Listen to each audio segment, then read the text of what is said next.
Hey guys, it's Michael Kelly with Sales Tips Daily 3. This is episode 323, and today's topic is going to be closing. I had a lot of requests for this, so we're going to be talking about closing, and I think this is what everyone's really pretty serious about, is closing.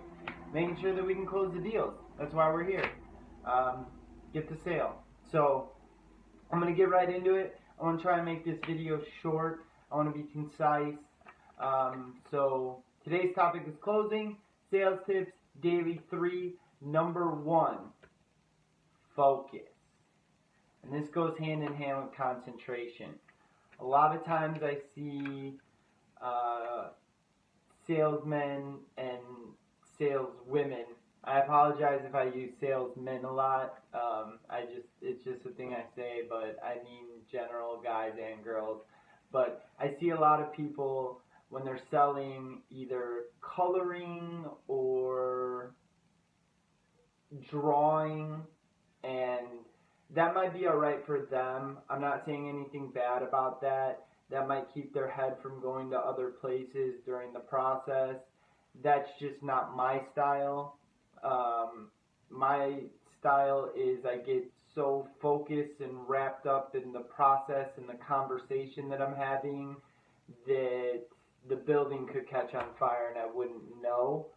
So focus is very important, and if that's the way you approach it, like I said, I'm not going to go against anybody's methods if it's working for them. I'm just saying for me, it's all about concentration. From intro to discovery to pitch, I have to be concentrated. I have to be so into that conversation that nothing else around me matters, because I'm being very strategic. So for me, the only thing that's happening in my sales cycle is me interacting with the prospect and maybe taking some notes so that I can have a memory of the discovery and the wants and needs of the prospect that I can later use to close. So focus and concentration go hand in hand.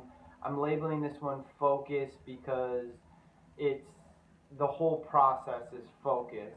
You have to be into what you're doing. Your head has to be in the game, and the reason focus is so important is so that if a customer asks you a pertinent question that's a make or break thing, you need to be able to come up with an answer.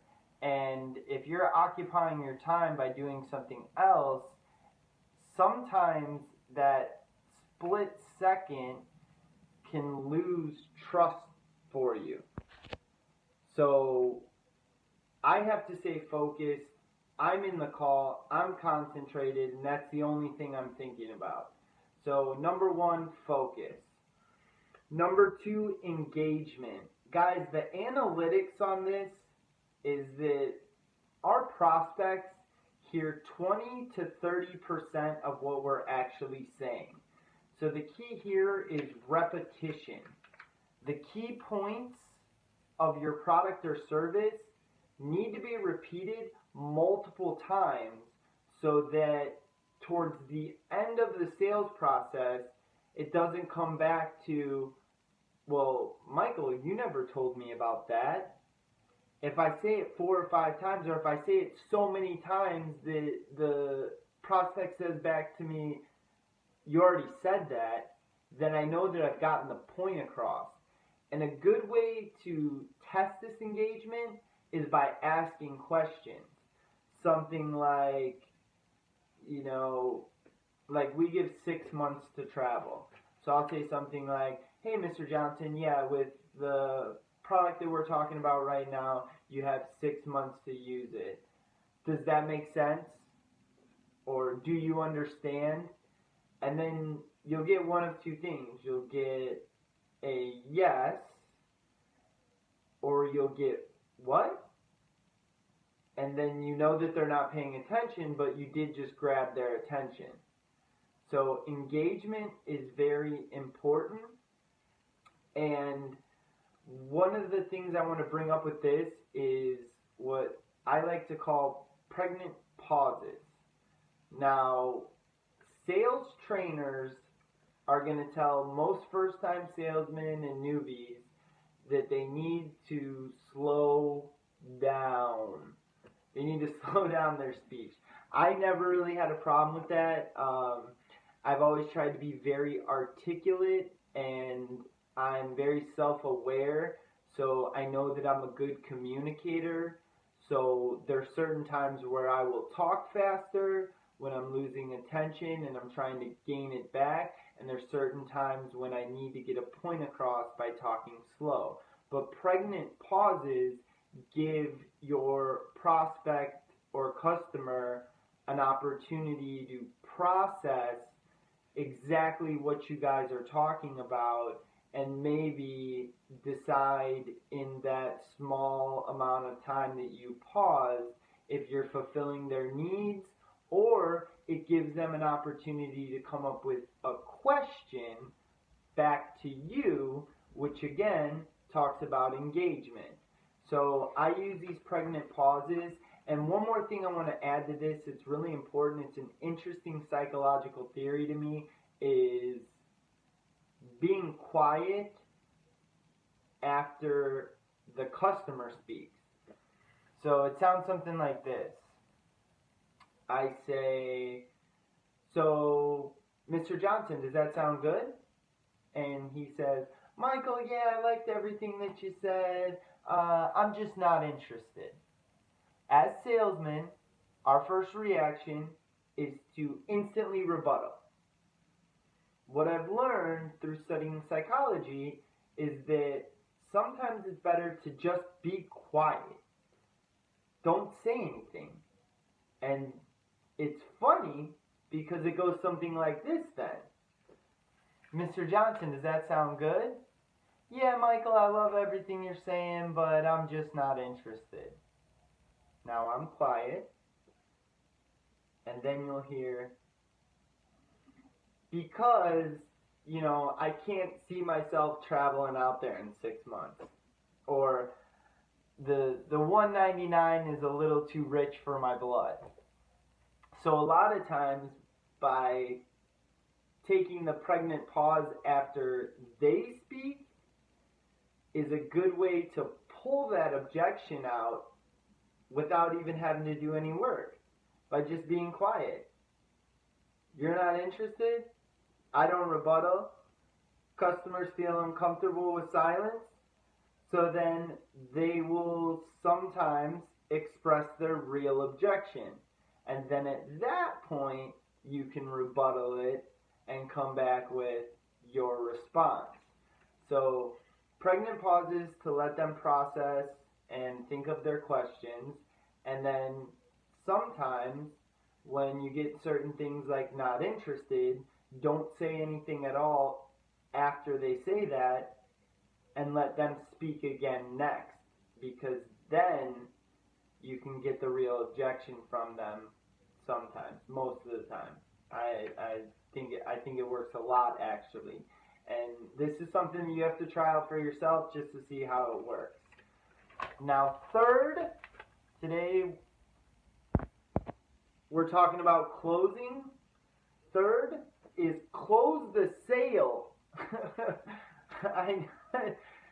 Don't talk yourself out of it. You need to, do heat checks throughout your sales process.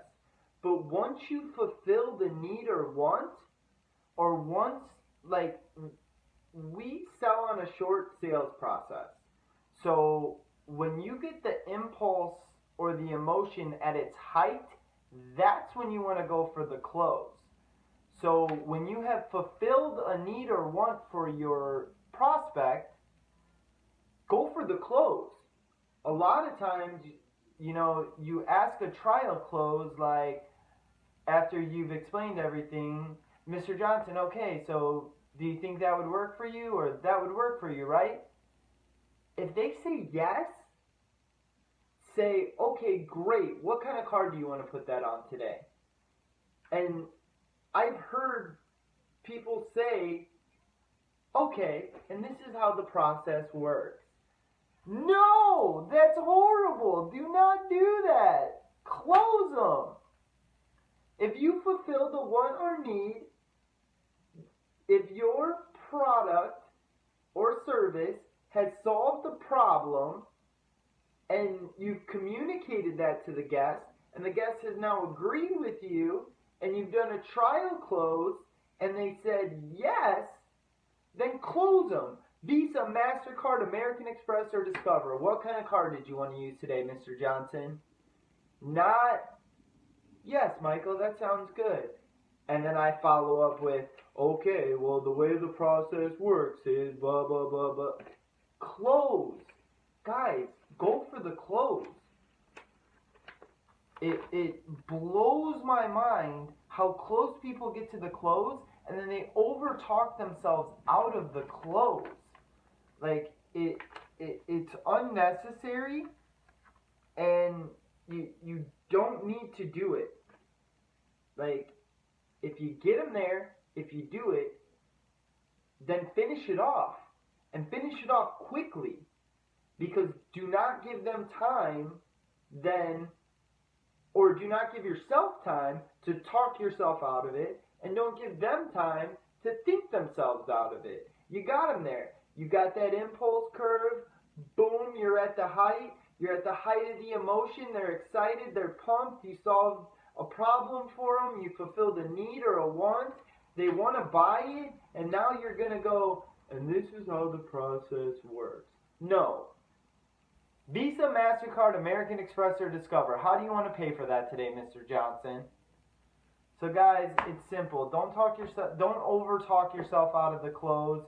Some sales processes can be a lot, or sales cycles can be a lot shorter if you just ask for the card, or ask for the payment, or ask for the close. You can do a trial close as a heat check, and if you find out that you're hot and you got it, then go for it and finish it off. Don't over talk and then lose the sale. Finish it off. Man, so today's Daily 3 about closing was stay focused and concentrate on what you're doing. However that is in your world, stay focused and concentrate. Number 2, engagement.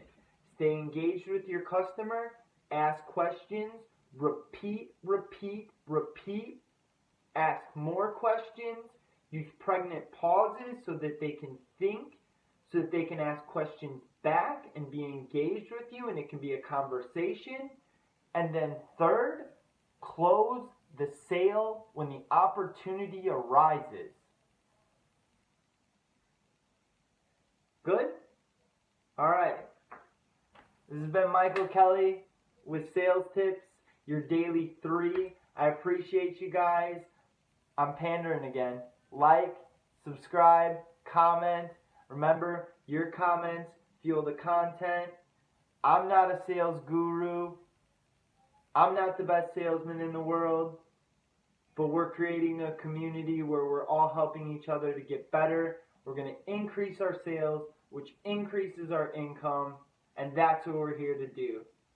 So I appreciate your guys' time. Go out and sell something.